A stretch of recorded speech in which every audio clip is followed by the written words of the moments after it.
All right, we are back. It's good to be with you again for episode number 4. This is Joe and Vanessa Castaneda with Grace Family Love Podcast. We are excited to be here with you. We're excited to have you.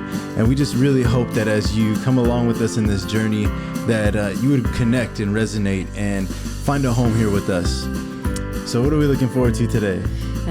He always comes to me with that question. We're going to do it next time. Well, it's because you have the sweet face and the voice, so it's like, even if it's bad news, it doesn't sound so bad. You're going to hate me. Okay, so this is a subject that it's easy if you just don't talk about it, because it's like sometimes we just don't want to talk about the bad stuff. But the subject is forgiveness. Dun, dun, dun. So what does that mean? Well, forgiveness, is that my cue? That's your cue. So let me start by saying what forgiveness is not, okay? Because I think they don't want to hear that though, babe. I think we need to hear it, and this is why. I think we need to hear it because there's so many poetic sayings about. That's true. All these quotes. Yeah, about what forgiveness should be. Even when we started, getting ready to do this, that joke, that came from the movie. What does she say? Like, forgiveness is more than saying sorry. She sings better than me. Right. It's more than saying sorry. It is more than saying sorry. At the same time, it's not always what we think or are led to believe that it is. What forgiveness is not, it doesn't mean forget. Okay. Yes. And that's a big deal. And I want you to know that if you've ever tried to forgive somebody and here it comes again, you guys maybe have a little bit of an argument and something comes up. And the first thing that gets thrown out is you keep bringing up the past and all these other things, which does happen. Yeah. And there's a time and a place for everything. I don't think that bringing up the past is always healthy. Right. However, when you forgive somebody, we have a memory, a God-given memory for a reason. Mm-hmm. If I'm walking around and I'm texting and I fall into a manhole because I'm not paying attention, I hope that the next time I'm walking and texting, I stop and say, oh, maybe I should stop texting because last time I fell into a manhole. So our memory serves us well if we would use it to avoid the same problem again and again and again. I think I believe it was Einstein that said the definition of crazy or insane is to do the same thing over and over again and expect different results. I have a close friend that expanded on that a little bit, and he said, "What to be stupid is to do the same thing over and over again and expect different results, right?" And there's a lot of truth to that. And so forgiveness does not mean forget. Yeah. Forgiveness does not mean that you just sweep it under the rug and you pretend like it didn't happen. I think that's why people don't want to forgive because it makes them think like, that's it. Like, I'm never going to think about what you did, and you deserve for me to think about it every single day for the rest of my life. Yeah. Not knowing that it's actually harmful versus, you think you're doing the other person a favor, which you're not. And, our pastor used to say this, that forgiveness or not forgiving is like having poison, like saying I put rat poison in here and Joe did something horrible in the beginning of our marriage, which he did many, many, many, many times. You notice how it's come up like every podcast so far? There's something there, I'm just saying. So it's like me looking at him and saying like, oh my God, I just hope you die. And then here I am like sipping on this poison myself, thinking of him every time that he did this bad thing to me, and then I'm drinking the poison every time I'm thinking about him because it harms like us. It hurts us inside, not only us, but like everybody, like literally everybody. Yeah, and just to kind of add a little bit to that, we're only hurting ourselves, right? That's the point of that illustration is exactly that. And to go a little bit further, chances are the person that you're thinking about is living their days, having a good old time, not even thinking twice. Not thinking about what happened or what's on your mind. But because of your inability to forgive, you're just holding that inside, and it's just swelling and growing and manifesting and festering. That's a better word. Just festering inside of you and eating up days and moments of your life that you could spend happy. So forgiveness does not mean forget. It does not mean sweep it under the rug. No. It does not mean that you also have to be okay with the fact that somebody hurt you or harmed you. Okay, it doesn't mean that you give them permission to hurt you. Or like a pass that they did that. That's a better way to say it. You're not giving them a pass for damaging or harming or disrespecting you. That's not what forgiveness means. So I hope that we have that clear, and maybe that we can start off on the same page. And if you had a misconception about forgiveness, hopefully this will help you turn a page and start something new. And maybe, like we talked about before in our previous podcast, about renewing our mind and getting out this old harmful or toxic information and replacing it with something new. And so in a healthy relationship, or in these healthy steps that we're taking, we want to talk about the hard stuff. At the same time, we don't need to make it any harder by imposing these misconceptions on ourselves or on others, because it doesn't help. It doesn't get us any closer to healing. It just adds more hurt, more damage, and more stress and strained relationships. Yeah, and I think that, like, one of the things that people are not understanding is when God put this in our heart, okay, like he said, like, okay, Joe, we're actually just talking about it right before he was like setting up all the stuff.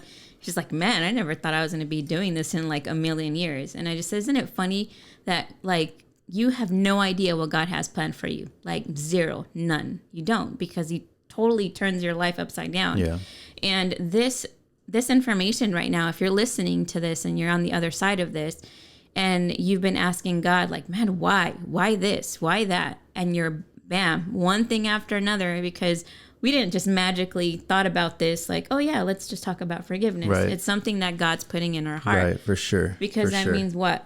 Somebody needs to forgive out there, because you're hurting yourselves. Okay, so I just wanted Joe real quick to just talk about like what we already said, what it's not. We're going to say what it is, and we're going to go from there. So before I do that, I want to read something for you. And this is going to kind of help guide us through the course of this episode, and hopefully not only keep us on track, but lay out a pathway that we could follow together. And hopefully by the end of all this, it makes sense. And somewhere along the way, you can say, okay, I'm right there. I'm in that phase, or I'm on that step. And or I can be in that phase. Right. And so here's where I am, right? And here's where I'm headed. And here's where I want to be.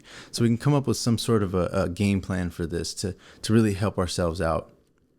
And what I want to read is out of the Bible. It's out of the book of Luke, chapter 6, verse 37. And it says this. It says, do not judge, and you will not be judged.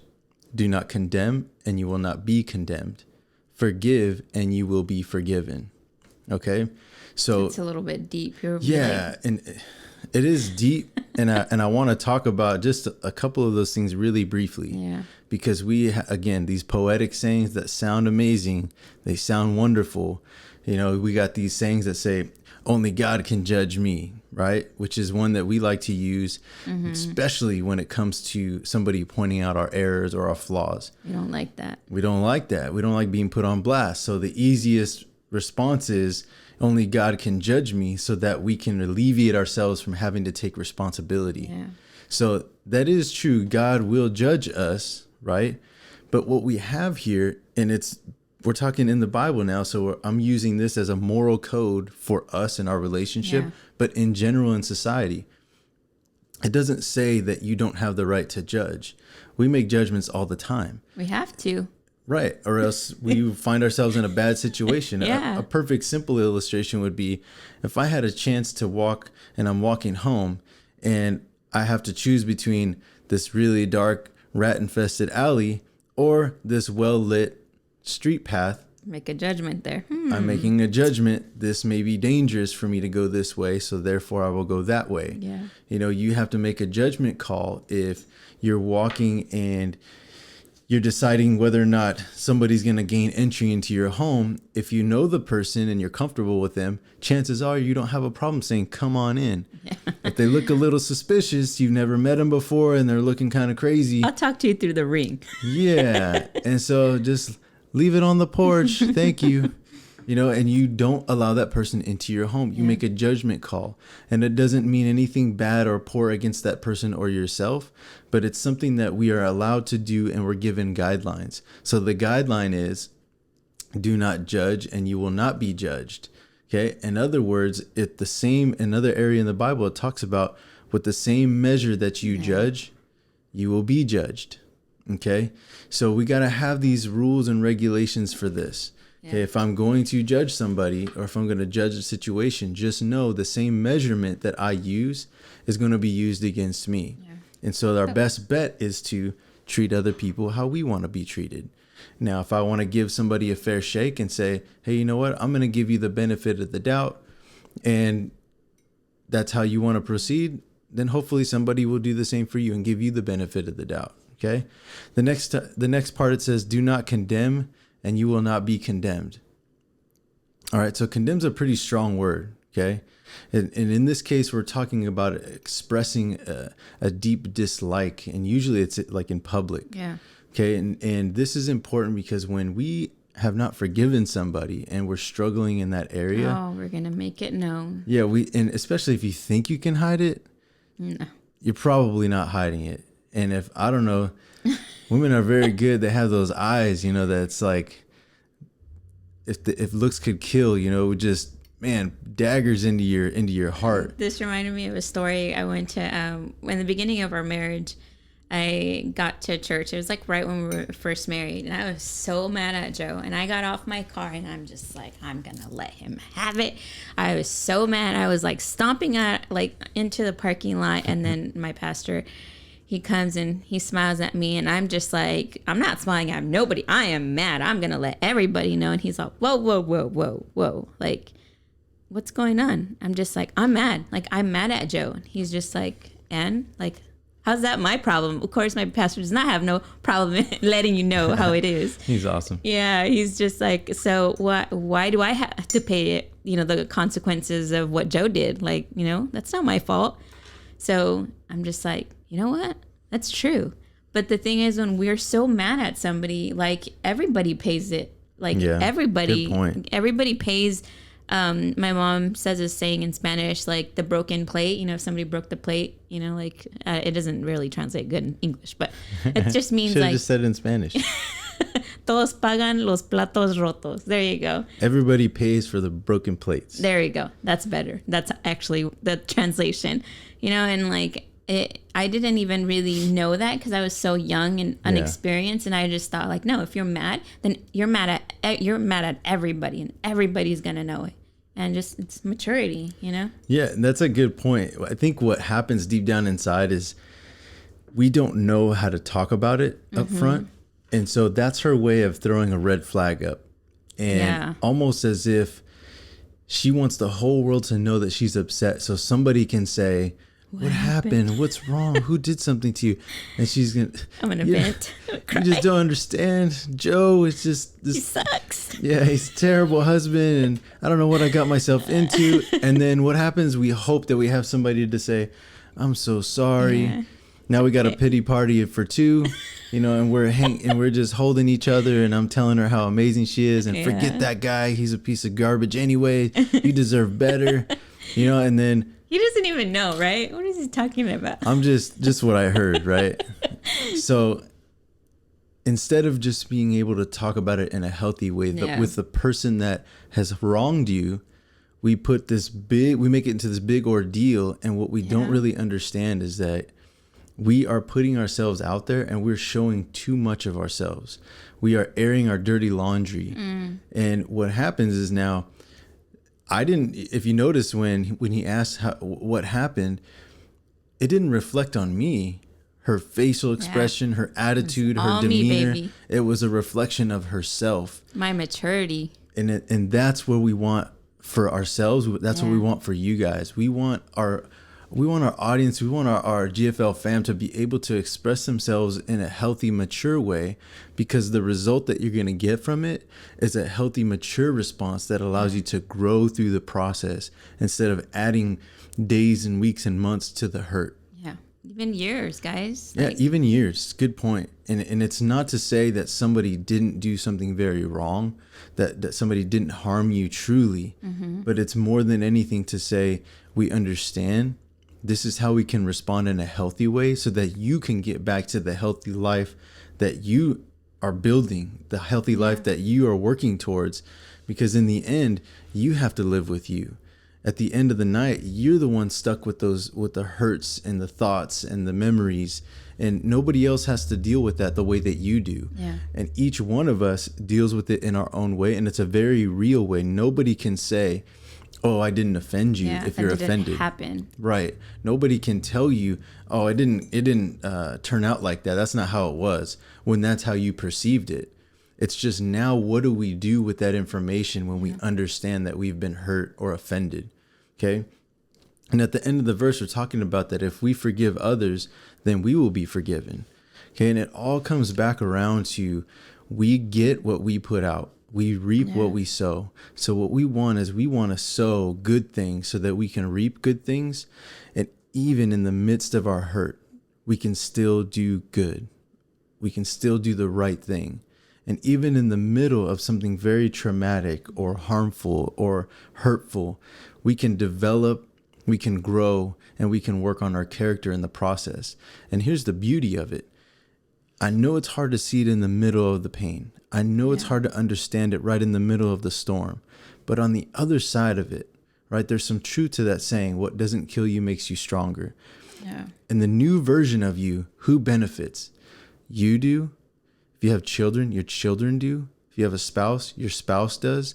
When you become this better version of yourself, you're more successful, you're stronger in character, you're stronger in life, in who you've become and understanding who you are, which is a very hard thing to do. You know, we try to identify with so many other things, and we're just inundated and flooded with information. A lot of us have a hard time figuring out who we are because we feel like we have to dress like this other person. We have to look like that person. We have to be a mom like this person or a dad like the other person. And when we do that to ourselves, we're never going to meet that standard. We don't need to add to it now with lack of forgiveness. Okay. One of the things that I was reading earlier today was saying that whatever is in your heart, and this is something that's biblical, it's in the Bible, you know, that whatever's in your heart, it's what comes out of your mouth, and vice versa. It's like connection. So if you think about it, if you're mad at your husband, if you're mad at, you know, your dad, if you're mad at your mom, if you're mad at somebody and you haven't forgave them, it starts to add bitterness into your heart. And bitterness, it's a very ugly feeling. You can't be happy in no way. Anything happens or anything good, you can't be happy for the other person. Yeah. You're upset. And then you just start to kind of like, it's just like this ugly heaviness and you can't get rid of it. And no matter what you're doing, it just consumes you. And it's like that festering thing that we're talking about. So can you imagine you being upset at somebody and saying like, oh, that doesn't bother me. Have you forgiven them? No, I'm never going to forgive them. So what's going to happen if that's in your heart? What's going to come out of your mouth? That's the ugly stuff that's always going to keep coming out of your mouth. And if that stuff's coming out of your mouth, like, what's the type of life you're going to live? How is it that you're going to talk to your family? How is it that you're going to talk to whoever it is? You know, I've talked to you guys about my dad, you know, issues and how just the forgiveness with my dad, like, happened. And one of the things is to just be able to just talk about it. You know, I had to talk to him. I had to tell him the stuff that happened, you know, because you can say, Vanessa, like, how can you forgive? You have to be able to have a conversation.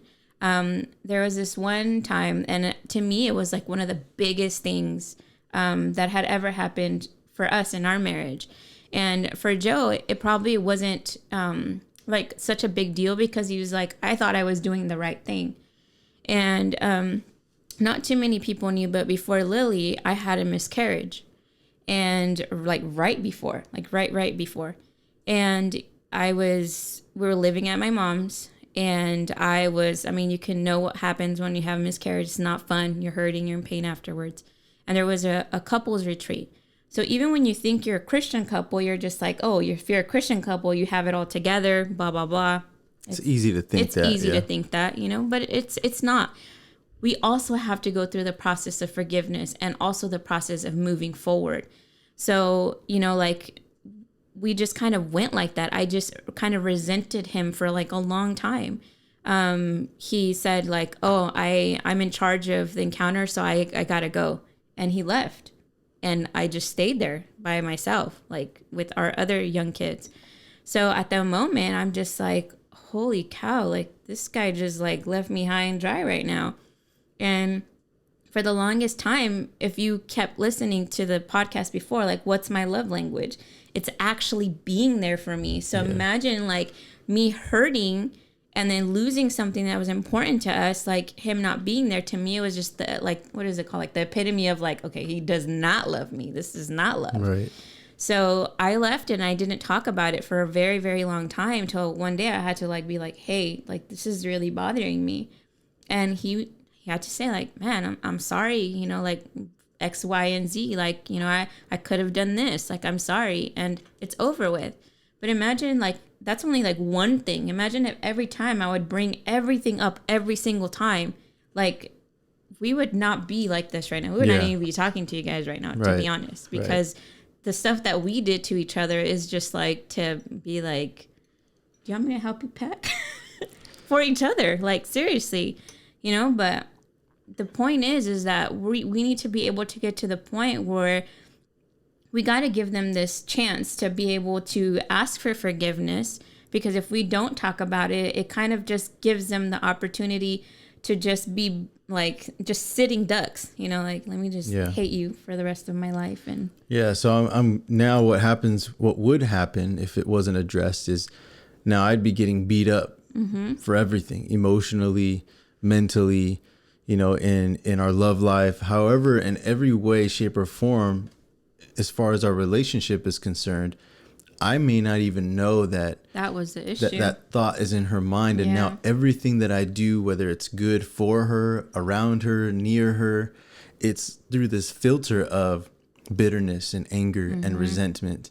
And I might even, let me put it this way now, with that filter, nothing I do is going to allow me to be back in her good grace. So even if I went and bought her a dozen roses, she might be like, oh, that's lovely. But yeah, you should have did that before, when I was there by myself, when I had a miscarriage. Remember when you weren't there? Yeah, that would have been nice. And I'm not, it sounds kind of sarcastic, but that's true. What goes on in the mind, right? It does. And so in my mind at that time, which was good for us to talk about it, is that I'm not good at consoling people. I'm not good at knowing what to say or what to do in times of hurt or distress. At least back then I wasn't good at it at all. Yeah. And so we've come a long way, but the best thing I thought I could do was get out of her way. And so by keeping myself busy and staying out of her way, I thought that I was giving her the space to grieve. We were at her parents' house, because we were in a situation where we needed to live with them. And so she wasn't alone. She had her parents, which is what I thought was best for her. And that's how my mind worked. Here I am, this guy doesn't know how to show affection, doesn't know how to make it right. I can't turn back time. I can't change what it is. So let me remove myself from, because I'm kind of at fault, right? Because I was part of the making the baby process. So let me get myself out of the situation so she doesn't have to stare at me and be like, it's your fault. And so I did that, not realizing and understanding that I was hurting her in the most damaging way possible by, like she said, going the exact opposite of what her love language was. And so now that we kind of addressed that a little bit, let's talk about what forgiveness is, right? So we read the verse. What forgiveness is giving up the right to vengeance. Okay, understanding that you've been hurt, understanding what hurt you, and maybe understanding who hurt you and how. And even though you understand all these things, you are now in a position where you are okay to keep moving forward, even though it happened. So it doesn't hold you back in life. It doesn't keep you contained in this box of bitterness. It's not holding you back from developing deep, emotional, loving relationships with other people. Yeah.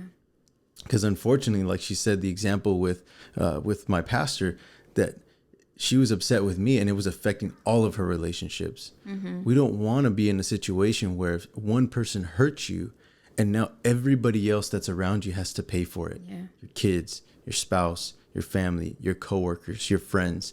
You don't want to be in that situation because it ultimately leads to a very lonely life.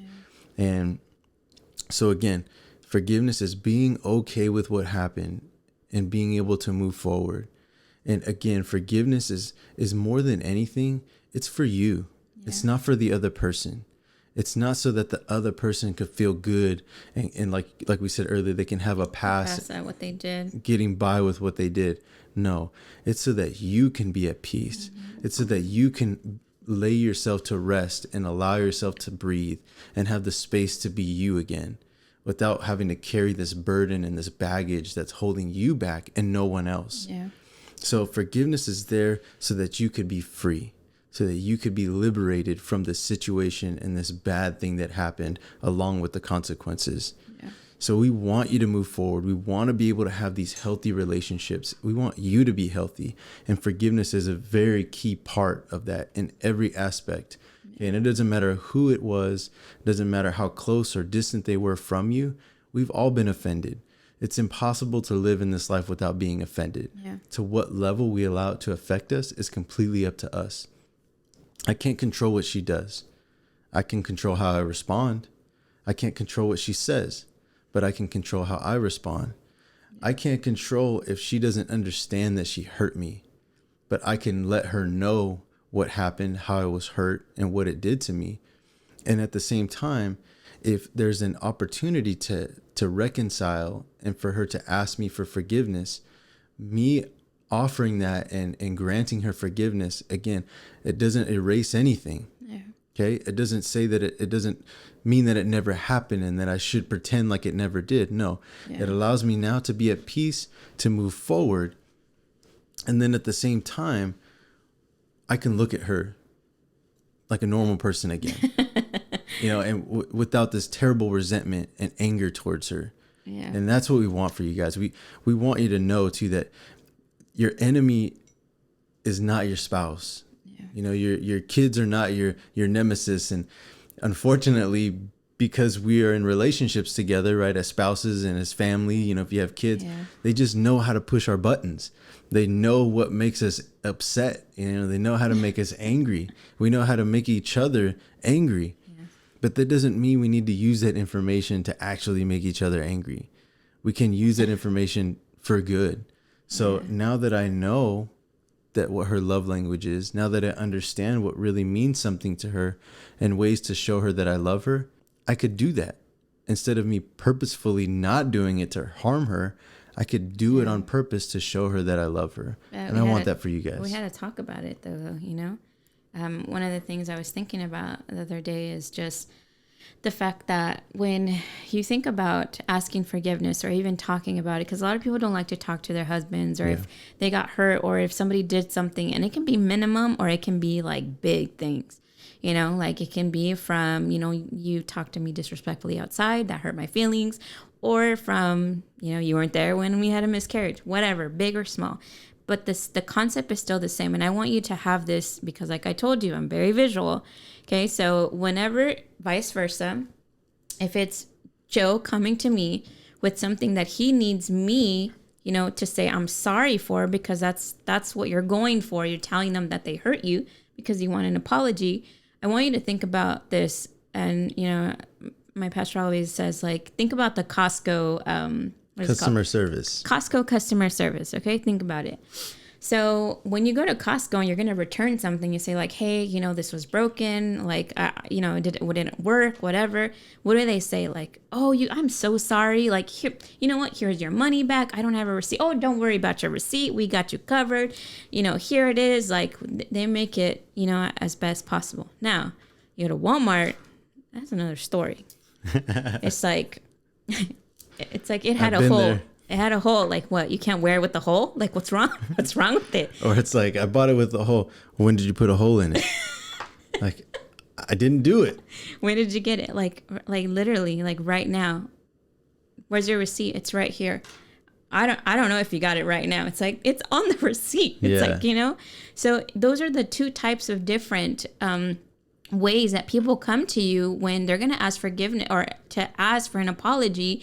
And, hey, you hurt me this way, but why did you do this? It's because you did this. It's because of this. Yeah. And, you know, just think about, you're that Walmart, you know, or they come to you and they tell you, hey, you hurt me. You did this. What do you say? Like, I'm sorry. I didn't know.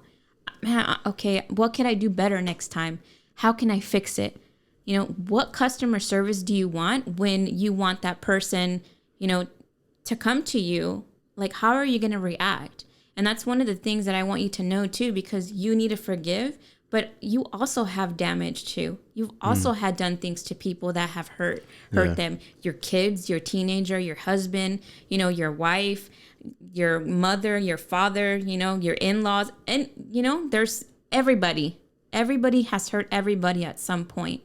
So that's why when it says, like, you forgive too, because, you know, like the same way that the cycle's going to go, like, that's how it should go. So you forgive, you allow them to also forgive you. Yeah. And big thing to remember is, what is your customer service going to be like when somebody's telling you, you hurt me, you hurt me? Yes, hold on to that piece of advice. You know, at the end of this thing, that's what I want everybody to get out of this episode. Customer service. That's a great point. I want to talk about why, not just why, but what does it do?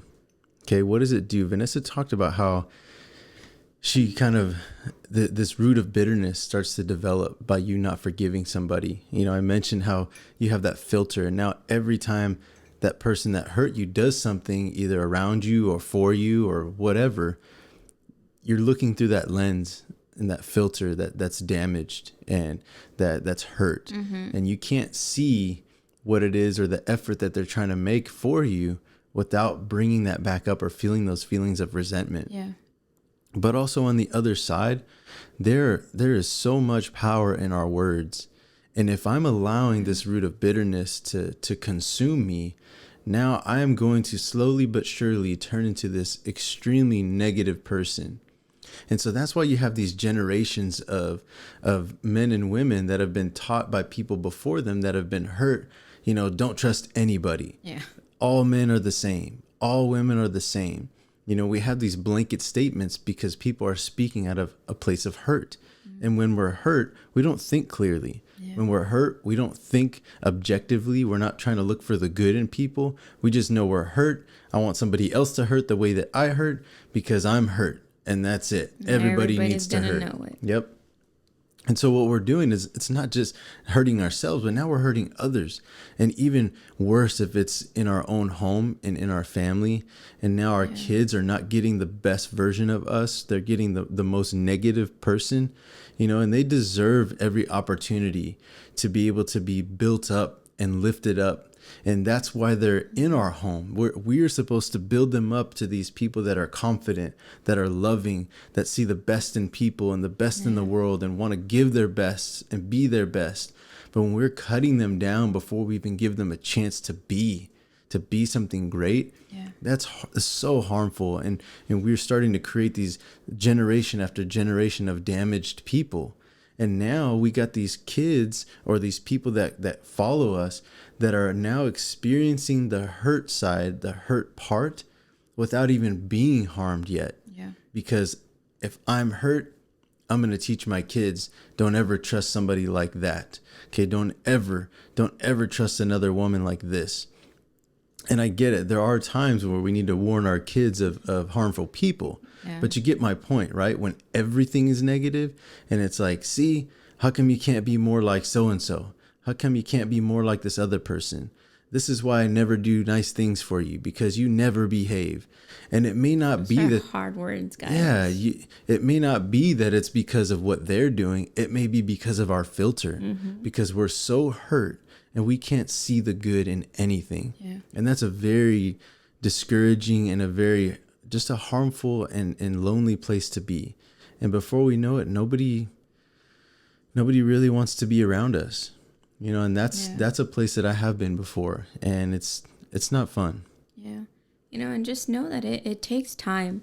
But I think that the moment that you start this process and you open the door to forgiveness and ask for forgiveness, like it becomes natural and normal. I used to do this thing with the kids, and I did it with Joe, and he used to hate it. Still do. He used to. Oh, he still hates it. I don't hate it. That's a strong word. I'm sorry. I don't hate it. I have a strong dislike for it. So when people sometimes when people say, I'm sorry, it's just very easy, right? You just like, okay, fine, I'm sorry, just so you can just shut up. Let's just put it that way, just so you can be quiet. Because they don't really care that you're hurting. They just want you to get over it. It's not sincere. Yeah. Yep. So I'm trying to teach my boys. We have 3 boys and Lily, which is the youngest. And every time they say, I'm sorry, I say, okay, what are you sorry for?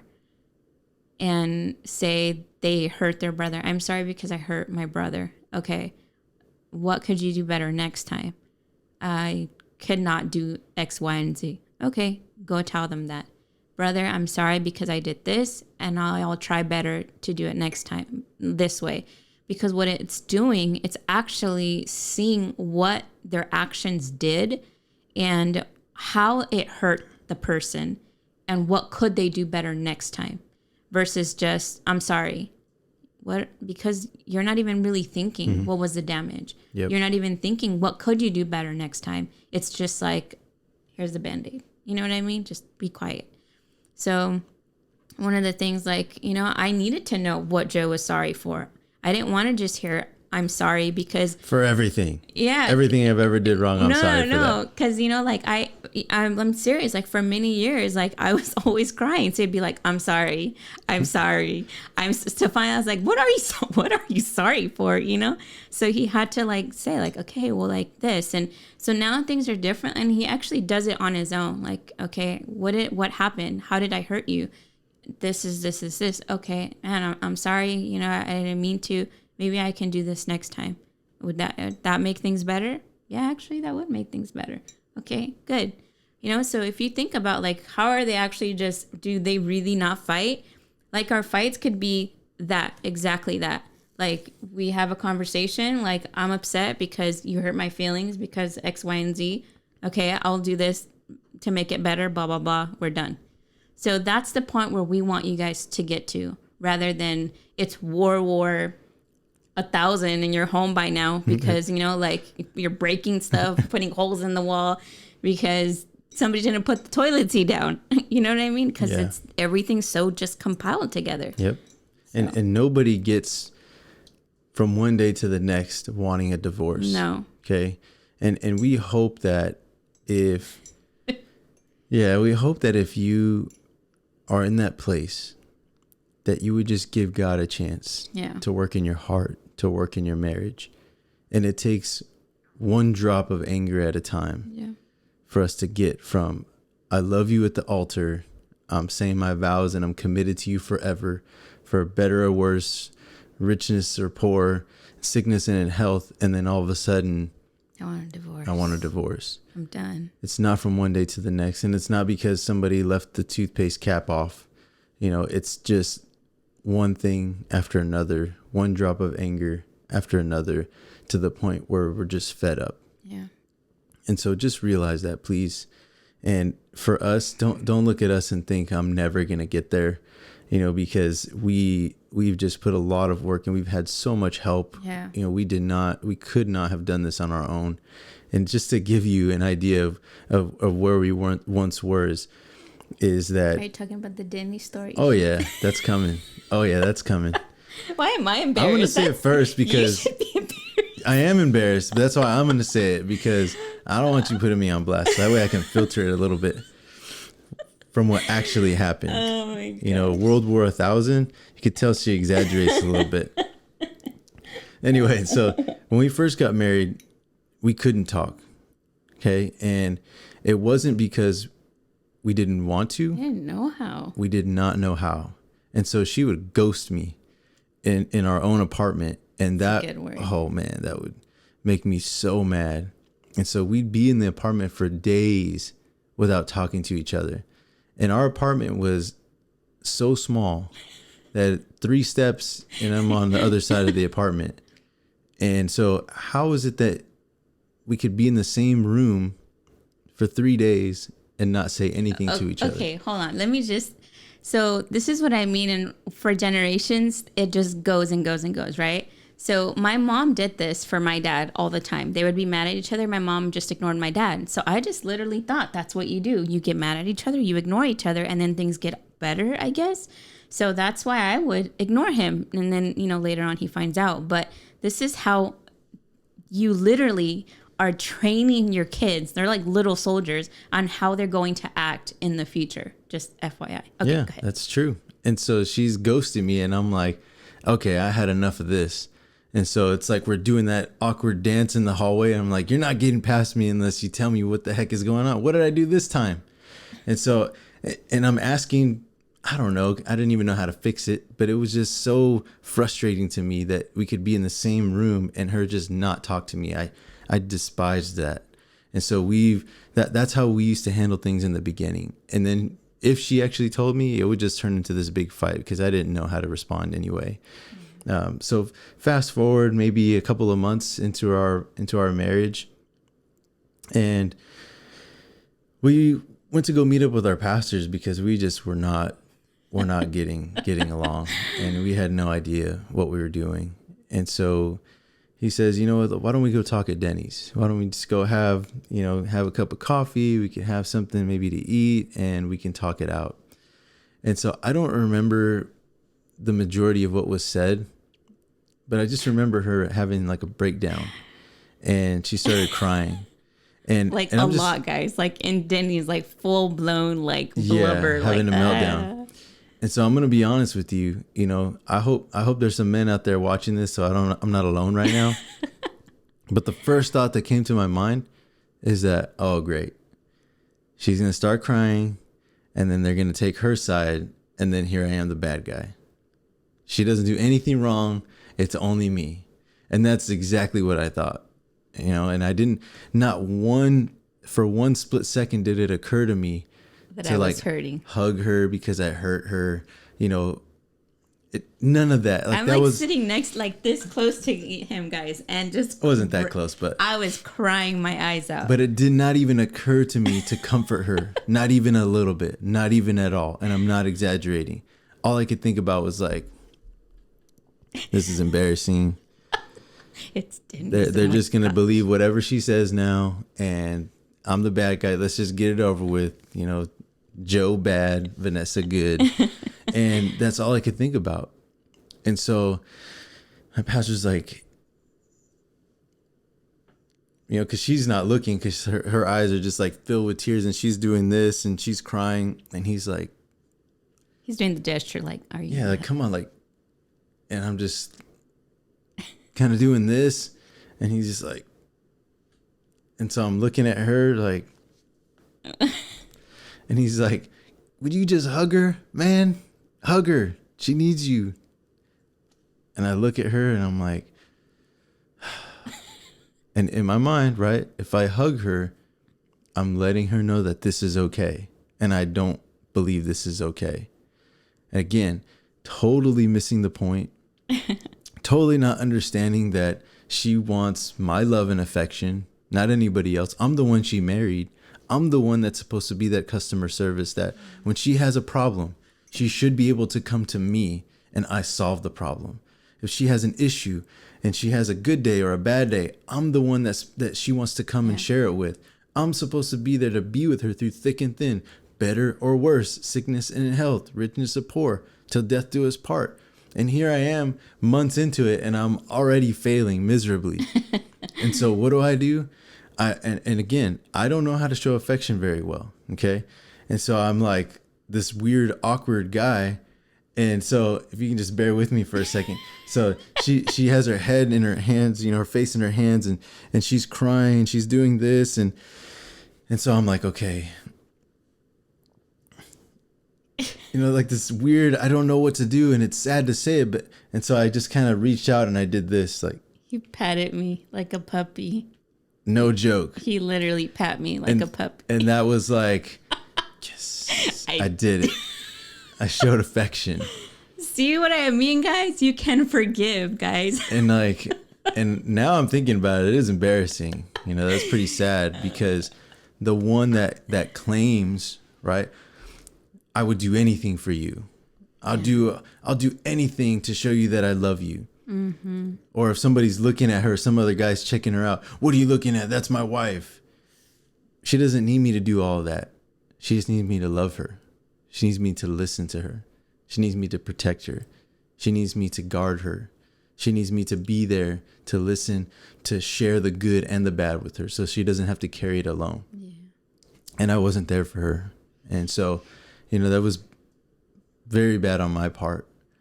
And I think that the way that she said and mentioned the customer service, what I would want, because I don't know where you're at. I don't know how you're handling your arguments or your hurt. Yeah. I don't know where you're at in this pathway to forgiveness. But what I would offer is, my advice is right now, just listen. Yeah. And don't interrupt. Please don't interrupt. I don't expect you to be, getting down on bended knee and saying, forgive me, for everything that I've ever done wrong. And can we start again? Yeah. If you can do that, that's great. Please do.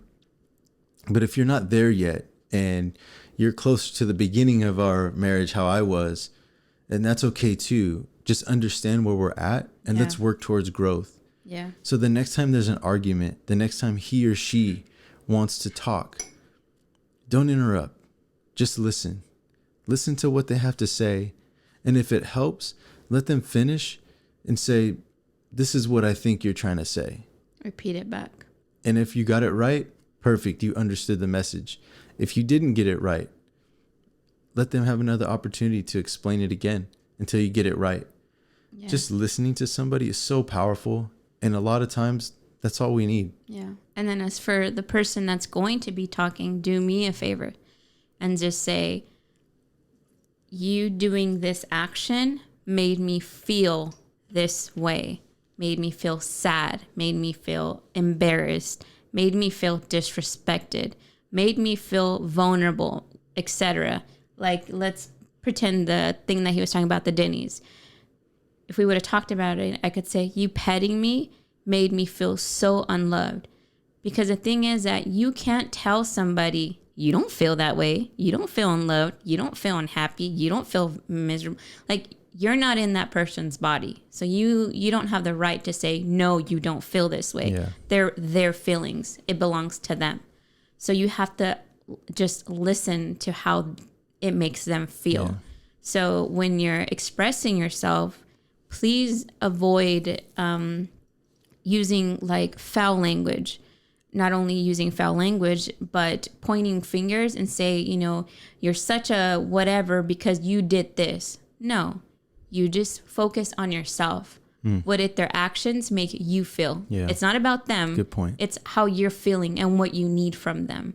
And stick to only that. Because if you go versus like belittling who they are, you're that customer service that's also going there to provoke drama. You're the person that they're going to be videotaping because everybody's going to see how crazy you are. Mm-hmm. You don't want that. You just want to be that calm person that says, hey, I want to return this because it didn't work out. Calm, collected. Even if you're hurt, if you have to cry, it's okay. But be aware of your words. It's about how you feel. Remember that. This made me feel this way. This action made me feel this way. Again, this action made me feel this way. Okay. Yeah, that's good. I like that. And I appreciate you breaking it down like that, because even now, it's a good reminder for me, because I get caught up in the heat of the moment sometimes, and it's easy to dismiss someone's feelings because of how you're feeling.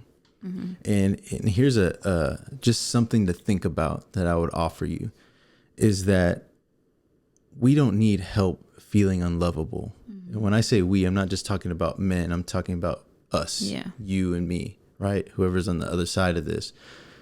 We already struggle. And so if we are making it more difficult now by raising our voices or being disrespectful, it actually keeps us from getting to that place that we want to be. And so I offer this thought that perhaps the reason that we're so angry or upset, right, is because we didn't get the love that we wanted or that we thought we were going to get.